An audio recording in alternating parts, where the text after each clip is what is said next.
அபி special கிச்சனில் ration புழுங்கல் அரிசியில் நம்ம முறுக்கு வத்தை எப்படி போடுறதுன்னு பார்க்கலாம். அளந்துக்கலாம். அப்படி ரேஷன் அரிசி தான் இது, புழுங்கல் அரிசி. புழுங்கல் அரிசியில் நம்ம முறுக்கு வத்தை போட்டாலும் நல்லா மொரன்னு நல்லா இருக்கும்.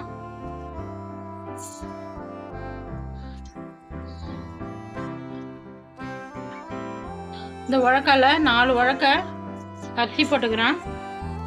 ஒரு 3 முறை வாஷ் பண்ணிட்டு தண்ணி ஊற்றி ஊற வச்சிடலாம். ஒரு 3 மணி நேரம் நல்லா ஊறட்டும். மாவு ஜவ்வரிசி நான் 1/2 உழக்க எடுத்துக்கிறேன். நம்ம 4 உழக்க அரிசிக்கு 1/2 உழக்க ஜவ்வரிசி போடணும். இது 200 கிராம் இருக்கும் ஜவ்வரிசி. 2 கிலோ அரிசி புழுங்கல் அரிசி. இப்போ நம்ம ஒரு கிண்ணத்தில் கொட்டிக்கலாம். லேலன் ஜவ்வரிசி போடக்கூடாது, இந்த மாவு ஜவ்வரிசி தான் போடணும். இப்போ ஜவ்வரிசியும் அரிசியும் நம்ம ஒரு 2 முறை வாஷ் பண்ணிட்டு தண்ணி ஊற்றி ஊற வச்சிடலாம். 3 மணி நேரம் ஊறட்டும். நம்ம முறுக்கு வத்த போடுறதுக்கு புழுங்கல் அரிசியும் ஜவ்வரிசியும் ஊற வச்சோம். நல்லா ஊறிச்சு, வாஷ் பண்ணி வச்சுக்கிறேன். இப்போ நம்ம கிரைண்டரில் போட்டு நம்ம அரைச்சிக்கலாம் முறுக்கு வத்தைக்கு.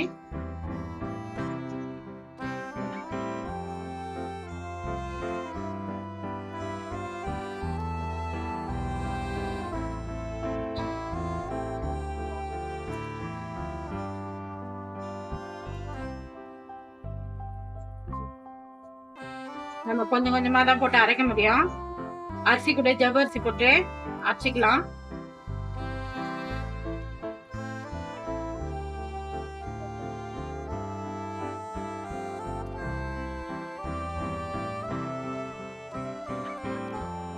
நம்ம புழுங்கல் அரிசி, ரேஷன் புழுங்கல் அரிசியில் முறுக்கு வத்தை போடுறதுக்கு நம்ம மாவு அரிசி ஊற வச்சு மாவாட்டி முடிச்சாச்சு. இப்போ நான் அடுப்பத்தை வச்சு ஒரு அகலமான பாத்திரம் ஒன்று வச்சுக்கிறேன். 2 கிலோ அரிசிக்கு 12 லிட்டர் தண்ணி ஊற்றிக்கலாம். நான் 2 கிலோ அரிசிக்கு 12 லிட்டர் தண்ணி ஊற்றுறேன்.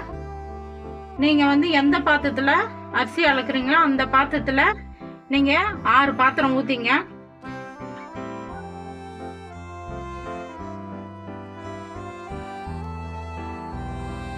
உப்பு போட்டுக்கலாம்.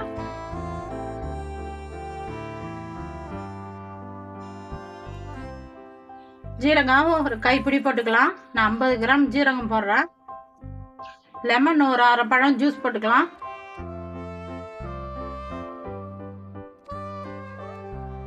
நூறு கிராம் பச்சை மிளகாய் எடுத்து பேஸ்டா அரைச்சி போட்டுக்கலாம்.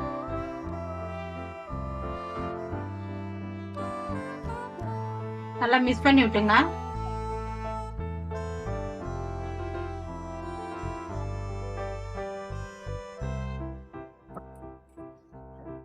ஒரு தட்டு போட்டு மூடிக்கலாம். தண்ணி கொதி வரட்டும். தண்ணி கொதி வந்துச்சு. இப்ப நம்ம மாவு ஊத்திக்கலாம்.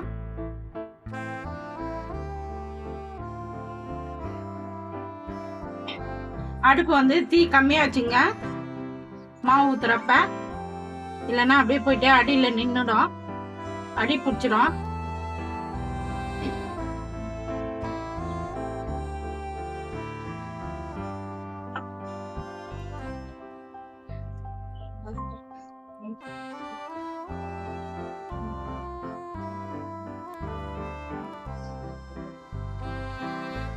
கை விடாம கிண்டினே இருக்கணும், இல்லைன்னா அடி பிடிச்சிடும், கட்டி முட்டியமா ஆயிடும்.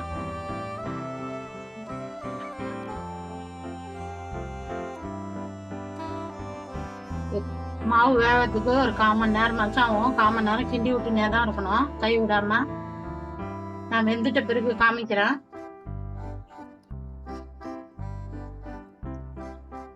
நல்லா கிண்டி விட்டுனே இருந்தோம். மாவு நல்லா வெந்துச்சு. மாவு வெந்துச்சேன்னு நான் பதம் பார்க்கறதுக்கு ஈர கையை இப்படி மாவில் தொட்டு பார்த்தா கையில் ஒட்டாது. அப்போ மாவு வெந்துச்சுன்னு அர்த்தம். நான் அடுப்பு சிம்மில் தான் இருக்குது. நான் மாவு ஊற்றுனதுலேருந்து அடுப்பு தீ கம்மியாக தான் நான் வச்சு மாவு கிண்டினுக்கிறேன், இல்லைன்னா அடி பிடிச்சிடும். இப்போ நம்ம அடுப்பு ஆஃப் பண்ணிடலாம். ரெடி ஆகி போச்சு. முறுக்கு வத்திக்கு நம்ம பொங்கி வச்சுருந்தோம். சூடு ஆறிடுச்சு. இப்போ நம்ம ஒரு முறுக்கு அச்சில் போட்டால் ரொம்ப மெலிசாக வரும், ரொம்ப லேட்டாகும். அதனால் ஒரு கவர் ஒன்று எடுத்துக்கலாம். கவர் எடுத்து சின்னதாக ஹோல்ஸ் போட்டுக்கலாம். கவரில் மாவு அள்ளி போட்டுக்கலாம். நம்ம முறுக்கு மாதிரி அழகாக புழிஞ்சு எடுத்துக்கலாம்.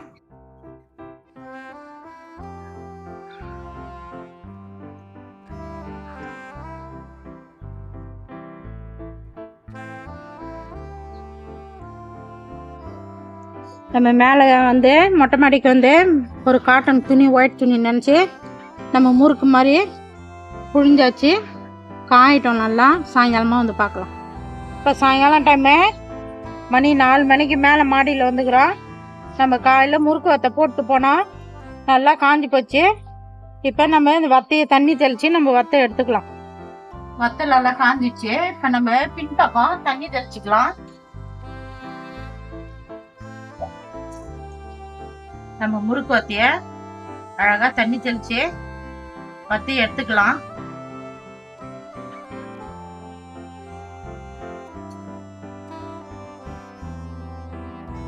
வத்தை இந்த மாதிரியே அழகாக முழுசாக ரவுண்ட் ரவுண்டாக சூப்பராக வரணும்.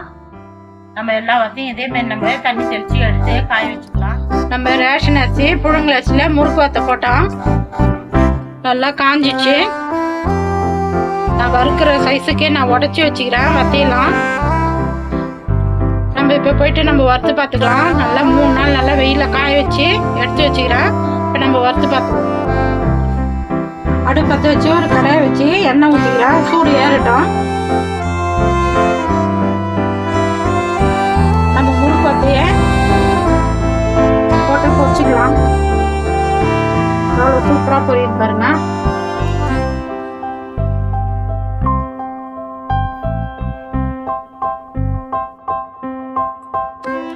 கவி ஸ்பெஷல் கிச்சனில் நம்ம ரேஷன் புழுங்கல் அரிசியில் முறுக்கு வத்தை போட்டோம். 3 நாள் நல்லா காய வச்சு நல்லா காஞ்சிச்சு. இப்போ நம்ம வறுத்தும் பார்த்தாச்சு. நல்லா சூப்பராக வந்துச்சு. நான் என்ன பதம் போட்டேனோ அதே பதம் போட்டு வத்தை போட்டு பாருங்கள். எப்படின்னு சொல்லுங்கள். நல்லா மொரன்னு பாருங்கள். எப்படி இதுன்னு போட்டு பார்த்துட்டு எனக்கு சப்போர்ட் பண்ணுங்கள். அந்த வீடியோ பிடிச்சிருந்தா லைக் பண்ணுங்கள், ஷேர் பண்ணுங்கள், சப்ஸ்கிரைப் பண்ணுங்கள்.